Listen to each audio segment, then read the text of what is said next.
നമുക്ക് ഏതായാലും ശ്രീലാലിലേക്ക് കൂടി ഒന്ന് പോകാം. ശ്രീലാൽ, ഇവിടിപ്പോൾ കേരളത്തിലെ ഒരു സ്ഥിതി 2019 ആവർത്തനം എന്ന നിലയിൽ കാണാൻ കഴിയും. പക്ഷേ അപ്പോഴും ഒരു പ്രധാനപ്പെട്ട കാര്യം നോക്കൂ, ഇപ്പോൾ കർണാടക കോൺഗ്രസ് നന്നായി പെർഫോം ചെയ്തിട്ടില്ല. അതുപോലെ തന്നെ മധ്യപ്രദേശ് ഒരു സീറ്റിൽ പോലും കോൺഗ്രസ് ലീഡ് ചെയ്യുന്നില്ല. ഇങ്ങനെ ഈ സംസ്ഥാനങ്ങളിൽ നേരിട്ട് BJP മത്സരിക്കുന്ന സംസ്ഥാനങ്ങളിൽ വളരെ കുറെ കൂടി ശക്തമായി പോയിരുന്നുവെങ്കിൽ ഈ സ്ഥിതി തന്നെ മാറുമായിരുന്നില്ലേ? കാരണം വലിയ വെല്ലുവിളി ഇന്ത്യ മുന്നണി NDAക്ക് ഉയർത്തുമ്പോൾ പോലും, കോൺഗ്രസ്സിന് 100-ൽ പരം സീറ്റിലേക്ക് എത്താൻ പറ്റുമ്പോൾ പോലും കീ സ്റ്റേറ്റ്സിൽ വിചാരിച്ചത് എത്തിയിട്ടില്ല. അതുപോലെ ബീഹാറിൽ RJD മുന്നണി, ഇന്ത്യ മുന്നണി വിചാരിച്ച നിലയിൽ എത്തിയിട്ടില്ല എന്ന് വരുന്നതും ഒക്കെ പിന്നോട്ടടിയുടെ പ്രശ്നങ്ങൾ ഇതിനകത്തുള്ളത് കൊണ്ടല്ലേ?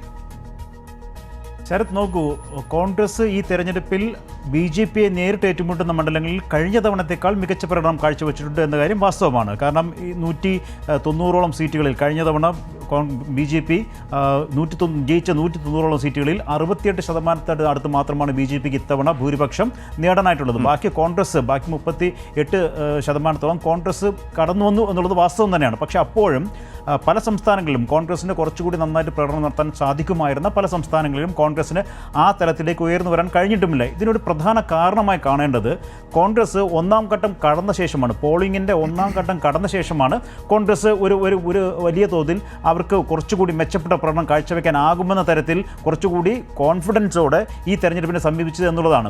7 ഘട്ടത്തിലായി നടന്ന ഈ തെരഞ്ഞെടുപ്പിൽ നമ്മൾ അതിൻ്റെ ഓരോ ഘട്ടം എടുത്തു നോക്കിക്കഴിഞ്ഞാൽ ആദ്യ ഘട്ടത്തിൽ NDA സഖ്യത്തിന് വലിയ മുന്നേറ്റം ഉണ്ടാക്കാൻ സാധിച്ചിരുന്നു എന്നുള്ളതാണ് ഇപ്പോഴത്തെ നിലവിലെ ഫലസൂചനകൾ നമുക്ക് തരുന്നത്. അതേസമയം രണ്ടാം ഘട്ടം തൊട്ട് BJPക്ക് വച്ചടി മുന്നോട്ട് പോകാൻ സാധിച്ചു. പക്ഷേ അപ്പോഴും അവർക്ക് പഴയ തലത്തിലേക്ക്, അവരുടെ കഴിഞ്ഞ 2019 അവർക്ക് നേടിയ സീറ്റുകളിലേക്ക് എത്താനായില്ല എങ്കിലും BJPക്ക് 2-3 ഘട്ടങ്ങളിൽ കുറച്ചുകൂടി മെച്ചപ്പെട്ട ഭരണം കാഴ്ചവെക്കാൻ സാധിച്ചു. അതിൻ്റെ കാരണവും നമുക്കറിയാം, ആ തരത്തിലുള്ള പ്രചാരണങ്ങൾ ഉണ്ടായതുകൊണ്ടാണ്. 4ാം ഘട്ടത്തിലെത്തുമ്പോൾ ഈ മോദി നടത്തിയ പ്രചാരണങ്ങളെയും പ്രഖ്യാപനങ്ങളെയും കൗണ്ടർ ചെയ്യുന്നു കോൺഗ്രസ് എന്നുള്ളതാണ്. അവിടെ തൊട്ട് ഇങ്ങോട്ട് BJPക്ക് കുറച്ചുകൂടി ഒരു അത്ര മികച്ചൊരു പ്രകടനം കാഴ്ചവെക്കാനായില്ല എന്നുള്ളതാണ് ഈ 7 ഘട്ടത്തിലെ കണക്കുകൾ നോക്കുമ്പോൾ വ്യക്തമാകുന്നത്. ഇനി ഇവിടെ മറ്റൊരു കാര്യം, BJP കൃത്യമായ ഭരണവിരുദ്ധ തരംഗം നേരിടുന്നു എന്നുള്ളത് വ്യക്തമാക്കുന്നതാണ് ഈ തെരഞ്ഞെടുപ്പിലെ ഇതുവരെയുള്ള സൂചനകൾ. കാരണം BJP പറഞ്ഞതുപോലെ എവിടെയും എത്തുന്നില്ല. കോൺഗ്രസ് 100 സീറ്റ് പിടിക്കും എന്നുള്ള 100 സീറ്റ് കടന്നാൽ, അതായത് കോൺഗ്രസിന് ഇപ്പോൾ തെരഞ്ഞെടുപ്പ് കമ്മീഷൻ്റെ സൈറ്റിൽ തന്നെ 100 കടന്നിരിക്കുന്നു കോൺഗ്രസിൻ്റെ ഒരു ഭൂരിപക്ഷം സ്വന്തം നിലയ്ക്ക്. കോൺഗ്രസ് 100 കടന്നാൽ BJPക്ക് ഒരിക്കലും ഒറ്റയ്ക്ക് കേവല ഭൂരിപക്ഷത്തിലെത്താൻ സാധിക്കില്ല എന്നുള്ളൊരു വാസ്തവമായ കാര്യമാണ്. അതുകൊണ്ട് തന്നെ ഇത്തവണത്തെ തെരഞ്ഞെടുപ്പിൽ BJPക്ക് സ്വന്തം നിലയ്ക്ക് കേവല ഭൂരിപക്ഷത്തിലെത്താൻ സാധിക്കില്ല. അതിനർത്ഥം BJPക്കെതിരെ, നരേന്ദ്രമോദിക്കെതിരെ വലിയ തോതിലുള്ള ഇപ്പോൾ NDAക്ക് 292 സീറ്റിൽ ലീഡ് ചെയ്യുന്നു എന്ന് പറയാം. ചില വ്യത്യാസങ്ങളൊക്കെ ചാനലുകളിൽ പലയിടത്തും ചില നമ്പറിൽ അങ്ങോട്ടും ഇങ്ങോട്ടുമൊക്കെ മാറ്റമുണ്ട്. BJPയുടെ ഘടകകക്ഷികൾ എന്നൊക്കെ പറയാൻ ആരാണുള്ളത്? വളരെ വീക്കായ ഘടകകക്ഷികളല്ലേ? അപ്പോൾ ഈ 292 ബഹുഭൂരിപക്ഷവും BJP സീറ്റുകളല്ലേ?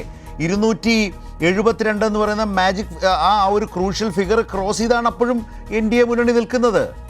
ശരത്, അതിനകത്ത് ഈ NDAക്ക് ഇപ്പോഴുള്ള 232, 233 എന്ന് പറയുന്നത് മാത്രമാണ് BJPക്ക് സ്വന്തം നിലയ്ക്കുള്ളത് എന്നുള്ളതാണ്. BJP ഒരു അല്പം കൂടെ മെച്ചപ്പെടുത്തി 270 താഴത്ത് BJPക്ക് ഒറ്റയ്ക്ക് കേവല ഭൂരിപക്ഷം ലഭിക്കില്ല എന്നുള്ളത് തന്നെയാണ് നിലവിലെ കണക്കുകൾ സൂചിപ്പിക്കുന്നത്. അല്ലെങ്കിൽ അവസാന റൗണ്ടിൽ BJP ഇപ്പോഴും പ്രതീക്ഷ വെച്ച് പുലർത്തുന്നത് ലാസ്റ്റ് റൗണ്ടിൽ, അതായത് കുറച്ചുകൂടി വലിയ മെച്ചപ്പെട്ട എല്ലാവരും ഒരു 290+ അല്ലേ പറയുന്നത് NDA മുന്നണിക്ക്? അല്ല, അത് തന്നെയാണ് BJPക്ക് ഒറ്റയ്ക്ക് എത്താൻ സാധിക്കില്ല. അതാണ് ആരാണ് ഘടകകക്ഷി? ആ ഘടകകക്ഷി TDP ഉണ്ട്, ചന്ദ്രബാബു നായിഡു ഉണ്ട്. ഒപ്പം അതെത്രയാണ്?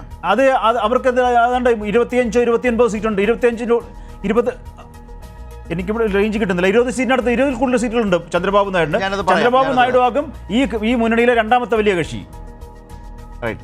അത് മാത്രം, അതാ വേറെ ആരുമില്ല. അപ്നാദളൊക്കെ വളരെ ചെറുതല്ലേ. JDU നല്ല പ്രകടനം കാഴ്ചവെക്കും ബീഹാറിൽ എന്ന് പ്രതീക്ഷിച്ചുവെങ്കിലും ബീഹാറിൽ JDUവിൻ്റെ പ്രകടനം വളരെ മോശപ്പെട്ടത്, അത്ര മെച്ചപ്പെട്ടില്ല എന്നുള്ളതാണ് ബീഹാറിൽ സംഭവിച്ചത്. JDUവിൻ്റെ NDA മുന്നണിയിൽ JDU. ആന്ധ്രാപ്രദേശ് നോക്കൂ, ആന്ധ്രാപ്രദേശിൽ YSR കോൺഗ്രസ് 5 ഇടത്തിൽ ലീഡ് ചെയ്യുന്നു, BJP പ്ലസ് 20 ഇടത്തിൽ ലീഡ് ചെയ്യുന്നു. അതാണ് TDP. അതാ പറഞ്ഞത്. BJP ഒരു സീറ്റം കണ്ടാണ് അവിടെ ലീഡുള്ളത്, ബാക്കി TDP ആണ്. ഓക്കെ, TDP ഉണ്ട് BJPക്കൊപ്പം. 20 ഇടത്തിൽ ലീഡ് ചെയ്യുമ്പോൾ ഉദ്ദേശം ഒരു 18 സീറ്റ് 19 സീറ്റ് ചന്ദ്രബാബു നായിഡുവിൻ്റെതാണ് അല്ലേ? ആണ്. പഴയ BJP ഇതര മുന്നണിയുടെ നേതാവായിരുന്നു, തലവനായിരുന്നു. അല്ല, അത് ഞാൻ പറഞ്ഞു വന്ന കണക്ക് അവിടെയാണ്. അതായത് BJPക്ക് ഇത്തവണ ഇത്ര വലിയ തിരിച്ചടി ഉണ്ടാകുന്നു എന്നുള്ളത് സർക്കാർ വിരുദ്ധ തരംഗം വളരെ ശക്തമായിരുന്നു ഗ്രാമപ്രദേശങ്ങളിൽ നിന്ന് വ്യക്തമാക്കുന്നതാണ്. പക്ഷേ ആ സർക്കാർ വിരുദ്ധ തരംഗം മനസ്സിലാക്കി മുതലെടുക്കാൻ കോൺഗ്രസ് വൈകിപ്പോയി, കോൺഗ്രസ് തുടക്കത്തിൽ പരാജയപ്പെട്ടു എന്നുള്ളതാണ് വാസ്തവം. അതാണ് ഇപ്പോൾ ഈ തെരഞ്ഞെടുപ്പ് ഫലം സൂചിപ്പിക്കുന്നത്. റൈറ്റ്.